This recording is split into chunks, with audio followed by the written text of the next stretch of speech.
दिवसेंदिवस कमी होत जाणारे जमीन धारणाचे क्षेत्र, प्लॉटिंग, औद्योगिकीकरण, वाढते शहरीकरण या कारणातून वाढणाऱ्या जमिनीच्या किमती अशा आणि इतर विविध बाबी वहिवाट अतिक्रमण या समस्यांचे मूळ ठरत आहे.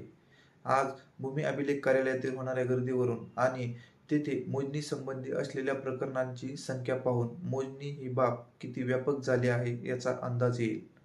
सामान्यतः येणे प्रकरण वगळता बहुतांशी मोजणी हे अतिक्रमण किंवा धारण क्षेत्राचा वाद असतो म्हणूनच केली जाते. नेमकं मोजणी करताना काय करावे लागते ते आपण या व्हिडिओच्या माध्यमातून समजून घेणार आहोत. नमस्कार, रामराम पाहुणं, या यूट्यूब चॅनलला तुमचं सर्वांचं स्वागत. मी ॲडव्होकेट शरद होले.